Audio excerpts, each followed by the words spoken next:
밤사이 중동에서는 이스라엘의 레바논 대규모 공습으로 인해 수백 명이 사망했습니다. 최악의 인명피해가 나면서 18년 만에 지상전 가능성까지 제기되고 있는데요. 자세한 내용은 성일광 서강대 유로메나 연구소 교수와 함께 짚어보겠습니다. 어서 오세요. 안녕하세요. 자, 이스라엘의 대규모 공습, 어디를 공격한 겁니까?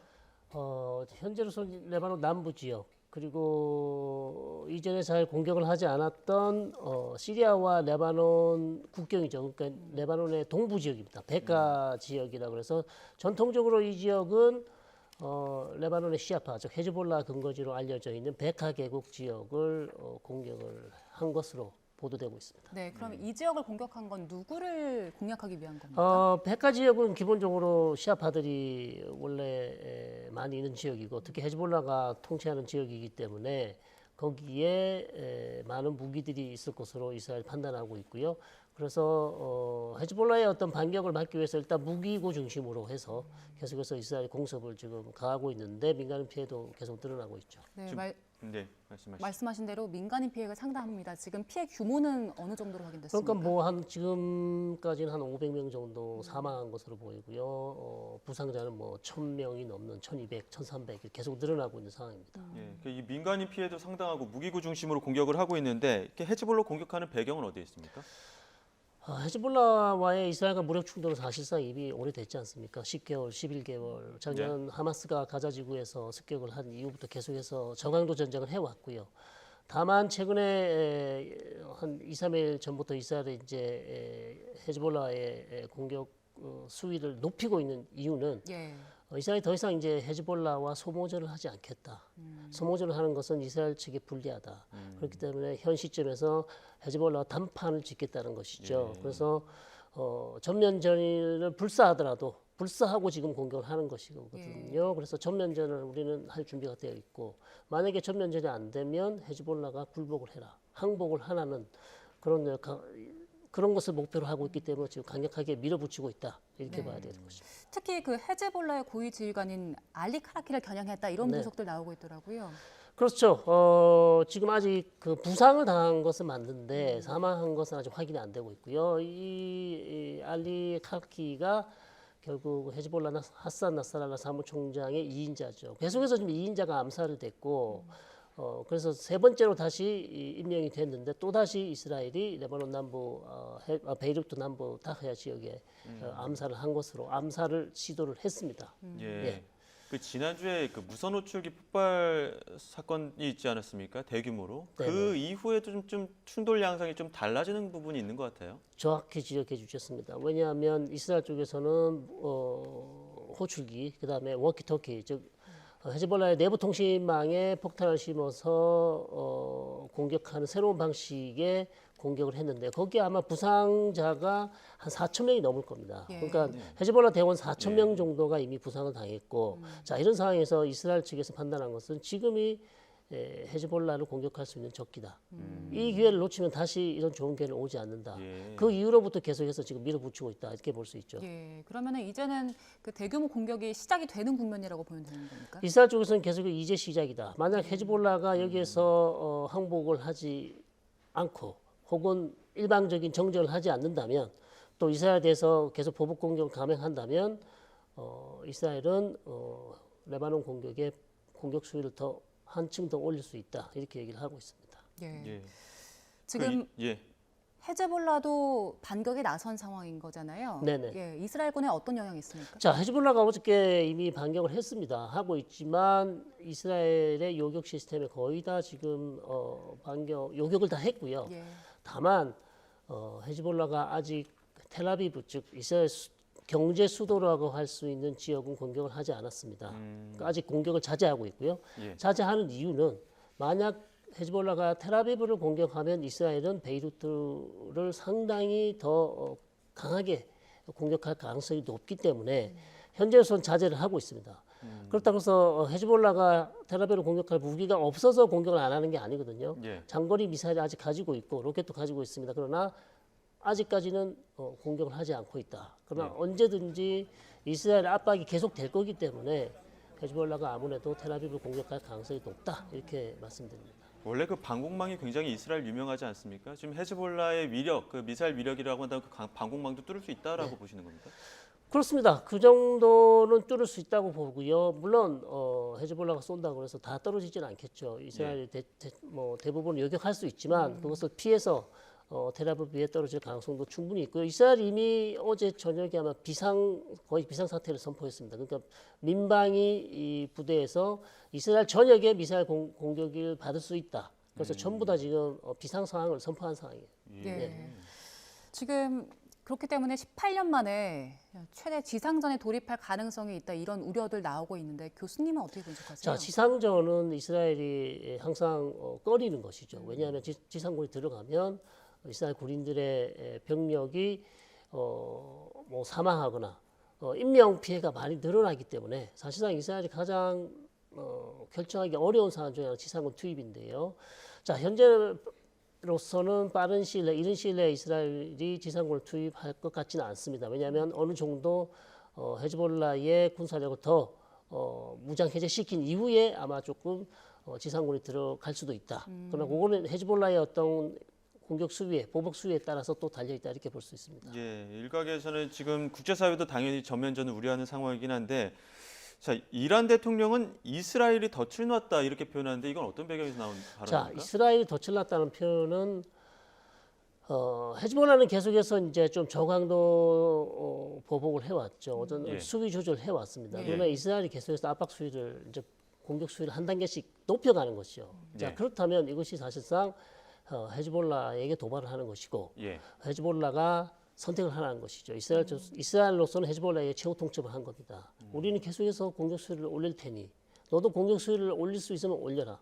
그래서 전면전으로 가면 우리 전면전 갈 수 있다. 예. 그러나 그럴 용기가 없으면 항복하라는 것이죠. 아, 예. 근데 그런- 이란 대통령이 이런 발언한 거는 결국에는 헤즈볼라를 계속해서 압박할수록 이란이 참전할 가능성이 있어서 하는 얘기 아닙니까? 그렇습니다. 이란에게도 덫을 놨다고 하는 표현이 예. 적용될 수 있는데 결국 이란이 계속해서 헤즈볼라를 도와주기 위해서 참전을 하도록 덫을 놨다고 보는 것이죠. 그러나 이란은 지금 현재로서는 아직까지 그 덫에 걸리지 않겠다라는 그런 표현을 하고 있는 것이고요. 그러나 이게 언제까지 지속될지는 모르겠습니다. 헤즈볼라가 예를 들어서 더 이스라엘의 압박을 아니면 이스라엘의 공격을 받아서 심하게 타격을 받는다면 이란이 어떻게 할지는 또 지켜봐야 되는 것이죠. 네. 지금 이란까지 참전을 할 수 있는 그런 뭐 가능성까지 나오는 상황에서 지금 하마스 소장 야히르 시나르 네. 사망설이 또 나오고 있어요. 여러 네. 번 앞서도 나왔었는데 일단 이 사람 어떤 사람입니까? 자, 야히야 시나르는 사실상 작년 10월 7일 하마스가 가자 지구에서 이스라엘 근처 마을 35개 정도 마을을 기습 공격한 것을 모든 것을 다 지휘, 감독, 계획을 한 사람입니다. 그리고 유일하게 지금 가자 지구에서 대부분의 하마스 지도자가 암살이 됐지만 유일하게 지금 살아 있고요. 현재로서 테헤란에서 이스마일 하니야가 암살되고 나서 최고 지도자였죠.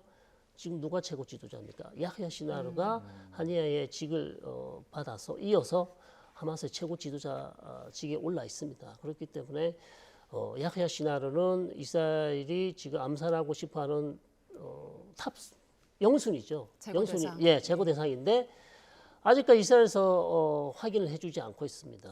확인을 해주지 않고 있고요. 그 이유는 이스라엘 정보부가 여러 정보부가 있는데 하나의 정보부, 군 정보부는 예를 들면 사망한 것 같다는 보고서를 냈고요. 다른 또 이스라엘의 대내 정보부 신베트 같은 경우는 아니다. 그냥 다른 주변 동료들과 연락이 끊긴 거다. 예. 이렇게 이제 두 개의 다른 보고서가 올라오고 있기 때문에 이스라엘에서 아직 최종 결정을 내리지 않고 있는 상황입니다. 지금 이스라엘 입장에서 이번에 지금 전쟁의 어떤 양상이라고 한다면은 지금 남부 쪽에서 이제 하마스와 북부 쪽에 있는 헤즈볼라가 있지 않습니까? 네. 이렇게 두 가지 그 양측에서 이제 전쟁을 좀 치르다 보면은 이스라엘 측면에서도 좀 부담이 될 것 같은데 어떻습니까? 자, 그것이 이제 사실 처음에 이스라엘이 헤즈볼라와의 전면전을 벌이지 못할 것이다. 예. 라는 많은 전문가들의 얘기가 있었죠. 그러나 예. 간과한 것은 이미 가자 지구 전쟁은 거의 다 끝났습니다. 그리고 가자 지구에서 싸우던 중요한 부대를 이미 다 북쪽으로 옮겼거든요. 예. 그래서 북쪽 전선에 이미 배치를 했어요. 그러니까 이스라엘로서는 이미 2개 전선이 아니고 7개의 전선에서 전선을 하고 있습니다. 예멘, 예. 이라크, 시리아, 레바논, 그다음에 가자, 예멘, 그다음에 웨스트뱅크까지 해서 이란까지 해서 7개 전선에서 전쟁하고 있기 때문에 사실 큰 부담은 없어 보인다. 예. 그러면 그 앞으로 중동 긴장감, 전쟁에 어떤 변수들이 있을까를 좀 봐야 될 것 같은데 앞서 얘기했던 야이르 신하를 사망설은 그동안 여러 번 나왔었는데 만약에 진짜로 사망을 한 거라면 전쟁에는 어떤 영향을 줍니까? 저는 전혀 영향이 없다고 봅니다. 그렇습니까? 왜 약간의 영향은 있겠지만 전쟁을 끝내지는 않을 겁니다. 예. 예.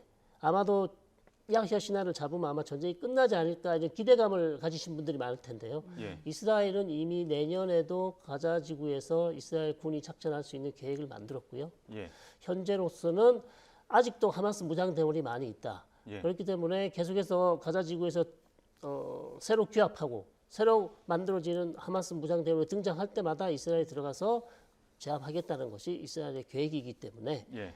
설사 야히야 신하가 사망하더라도 예. 전쟁은 끝나지 않을 것이다.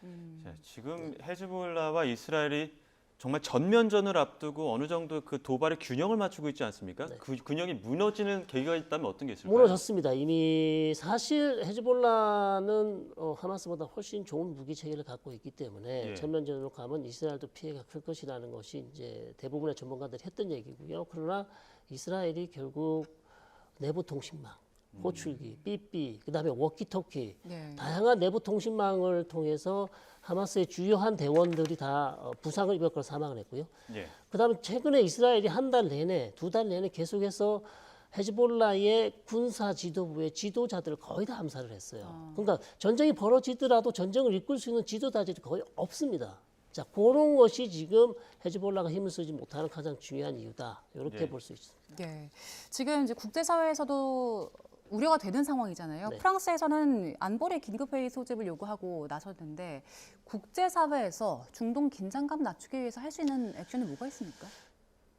그다지 많아 보이지 않습니다. 근데 프랑스가 지금 이제 안보리에서 뭐 가자지구 그다음에 또 레바논의 전쟁을 어떻게 중단시키는 어떤 결의안을 도출할 수 있겠지만 예. 과연 그 결의안을 뭐 유엔 총회에서는 통과될 수 있겠지만 안보리에서는 미국이 또 반대할 것이기 때문에 안보리 통과는 어려워 보이고요. 설사 뭐 유엔 총회에서 통과되더라도 이스라엘이 그것을 수용하지 않을 것이라고 보고요. 현재로서 이스라엘은 아까도 말씀드렸지만 헤즈볼라에게 더 이상 소모전을 하지 않겠다. 이제 선택을 하라는 거죠. 여기서 네. 더 이상 시간을 끌지 않고 우리는談판을 보겠다는 겁니다. 그러니까 헤즈볼라가 지금 어떻게 하느냐에 달려 있습니다. 그리고 헤즈볼라는 지금 이란이 우리를 어떻게 도와줄지 기다리고 있어요. 만약에 이란이 도와주지 못한다면 사실상 헤즈볼라는 마지막 남은 장거리 미사일을 써서 이스라엘을 보복하는 방법. 그러나 그것도 하고 싶지만 그렇게 했을 경우 베이루트가 다시 불탈 수 있다. 예.